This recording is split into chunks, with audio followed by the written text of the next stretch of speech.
Ẹ káàárọ̀ gbogbo ẹ̀yin ènìyàn wa òkè wá nílé fún gbogbo ẹ̀yin tẹ̀ ń doubt lẹ́yìn ìgbà tí olóyè fún àwọn Fúlàní 2 hours lánàá 2 hours ò pé rárá tó ń dẹ̀ ti fi àwọn pípì yẹn sílẹ̀ wọ́n ti fi wọ́n sílẹ̀ lẹ́yìn ìgbà tó olóyè lọ sí ìgá àwọn Fúlàní mo fẹ́ fi fọ́nrán yẹn hàn yín nísìnyí mo fẹ́ kẹ́ farabalẹ̀ kẹ́ wò kò pé 2 hours ìjọba ló di olóyè mú gbogbo ẹ̀yin tẹ̀ ń ṣe ṣóṣòṣó kì í ṣọ̀rọ̀ ẹnu níbi ìfọ̀mọ́ olóyè ju bẹ́ẹ̀ ṣe rò lọ Ìgbòho ju bẹ́ẹ̀ ṣe rò lọ ọlọ́run gbọ́ ajé sì tí àlùkùrá ni ẹni tí tẹ bá fẹ́ pè gbogbo ìgbà arúmọlẹ̀ ń gbọ́ olóyè ju bẹ́ẹ̀ ṣe rò lọ olóyè tí lọ́ọ́ fi ìkìlọ̀ ńlá míì sílẹ̀ lẹ́yìn ètò ẹ̀rí lánàá ìkìlọ̀ ńlá míì lólóyè lọ́ọ́ fi sílẹ̀ fún àwọn Fúlàní ní ìgá wọn ó tójú oníka mẹ́wàá kà ó kà fún wọn ó fún wọn ní ìkìlọ̀ ńlá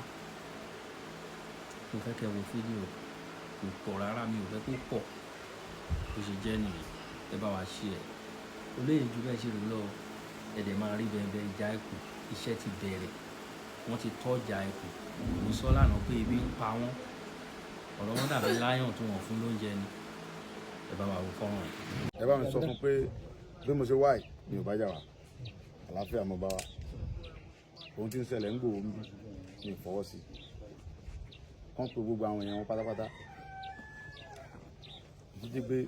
tó ń gbà àwọn èèyàn ó ti tó tí n bá tún gbọ́ pé wọ́n jíyàn gbé ń gbòó ń bí àwọn iṣẹ́ tẹ́ jí gbé tánìkà mọ́ wà ní fún yín lówó tí n bá tún gbọ́ pé wọ́n jíyàn gbé ń bí àní kọ́ bàtà fẹ́ nìkankan á lè wọn kó ń lu wà pátápátá ẹ̀tọ́ tọwọ́ tí wọ́n á bá dẹ̀ bà kò ní fara rẹ̀ lọ sọ fún. Alhaji Dogo, láti mọ́kà ẹ̀ mọ́kà gbèsè wa. Nagode. Láti mọ́kà ẹ̀ mọ́kà gbèsè wa. Nagode. Láti mọ́kà ẹ̀ mọ́kà gbèsè wa. Nagode.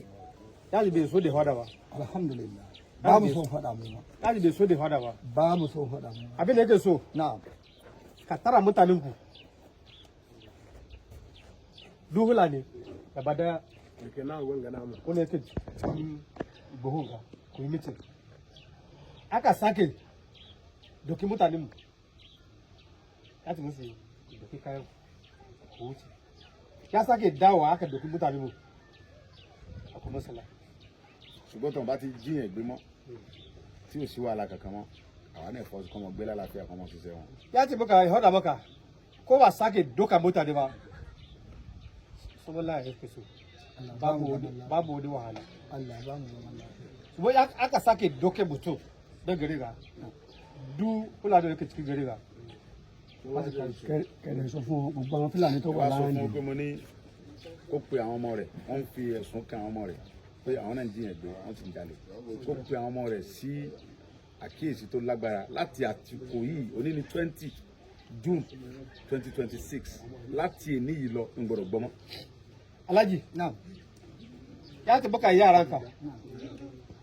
mutane suna maganar su a cikin gari cikin gari waya kira halinsu ba su da kyau su da mata maka suna ka faɗa musu su yi da hankali ko ba su yi da hankali ba ana fasa musu yi don duka biyu Guda nawa ne? wai kana ciki saurara ka je na zuwa wai duk yaran duk yaranka gbogbo Fúlàní pátápátá kira su ní gbogbo yara naka wai kira yaranka a ga musu duk abin da suka yi a cikin gari ba wanda ba su ke kara ba a wurin ranka daidai a ba da ka gane ko to daga nan yanzu ma aka mata ka dan musu maganan bayani ka ga musu ka ce to duk lokacin da yanzu ka yi abin da bai da cewa an ka kama su ba ruwanka ka gane aboki wanda abokin da suka yi ka wada musu su bere ke abokin wanda ba su da kore su ta da su kuma su da su aka gani su aka saka hoji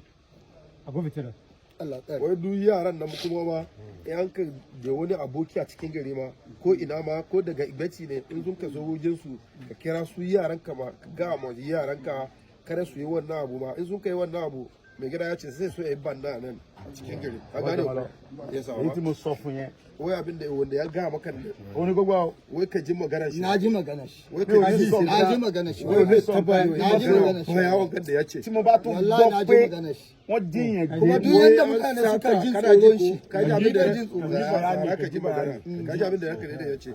wai iya ji labari an ka sata wani a cikin gari ma yanzu ma tí bá tún gbọ́ wọ́n díyàn gbé nínú bàbá mi ń bí ba zai yi kwarai ba ka gane abin da ya ce gbogbo ọmọ tó bá ní ọmọ yẹn o máa wai bá wọn duk jà bindigogin gan da tí ara suna wọn máa da kọ. shi za su halbe shi su kama wanda zai kama su amma zai kashe kowa ne a cikin gari ṣùgbọ́n tí wọ́n bá ti díyàn gbé tálàfíà wà bí ṣe ń wà láti ilẹ̀ kó tó fi wọ́n change nǹkan sí tí wọ́n sọ̀yàn jí gbígbé di business tí wọ́n dá màálù mọ́ tó ṣe pé yẹn ni wọ́n ń dà tó ń jí gbé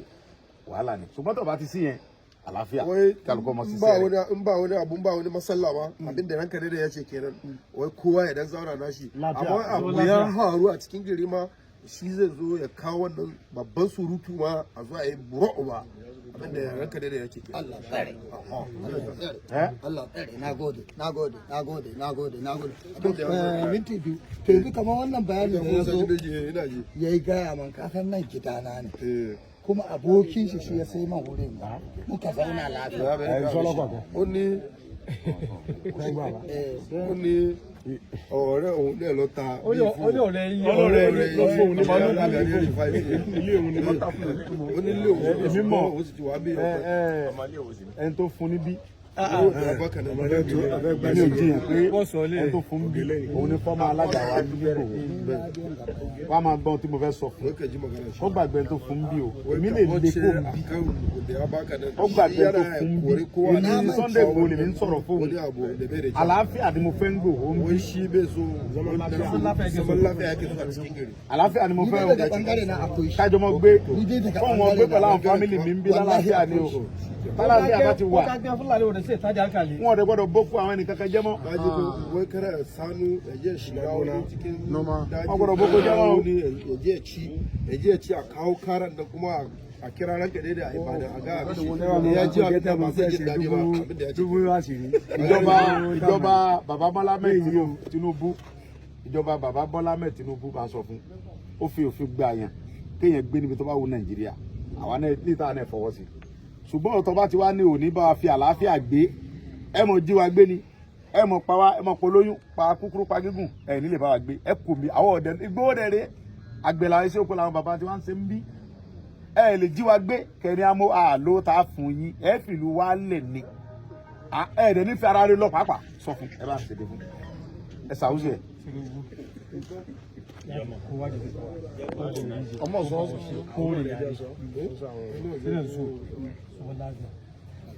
Tinubu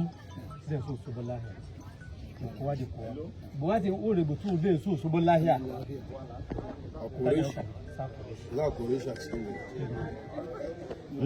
ina shikewa da suke son ni dai ina hada ma mutane uku zan faɗa masu zan faɗa masu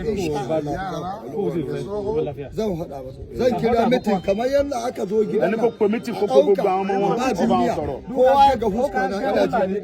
ka ji abin da ya faru a kan ranka daidai ya so daga Ibadan ko ina ne so mu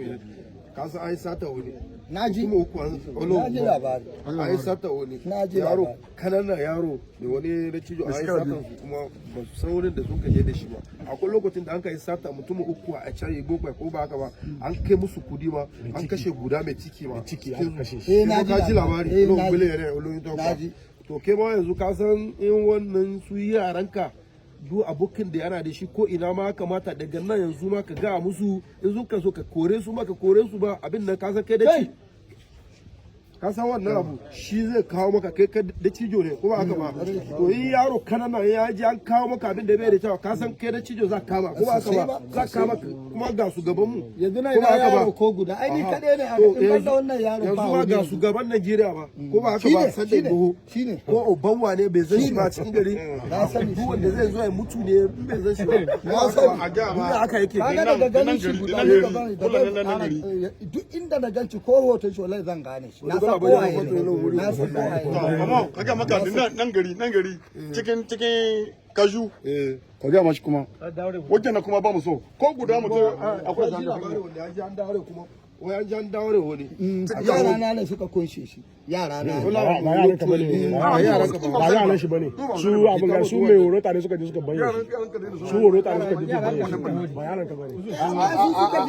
àwọn ọmọ yìí wọ́n lọ sọ àwọn ọmọ ọmọgi ló kó wá ń bí ọmọ ọlọ́mọ tí ń lo oko tí ń dàpọ̀ ẹ̀dẹ̀ mú ẹ̀dẹ̀ mọ́gi tó bá jẹ́ pé àbá ní sásìkò ọmọ yẹn máa kú síbẹ̀ lọ tábà ní sásìkò ọmọ yẹn máa kú nílùú bàbá wa gbogbo orú bàbá yẹn kó dúpẹ́ fọlọ́run pé àwọn bàbá ẹni mọ́ lẹ́yìn fọ́dé wáyé wọ́n dúpẹ́ fọlọ́run alhamdulillah kuma na gode mashi jama'a kuma mun shi da mari yaron ka da uku sun hama buna kó dúpẹ́ fún Ọlọ́run àti pé alhamdulillah àwọn bàbá wa Bọ́lá Ahmed Tinubu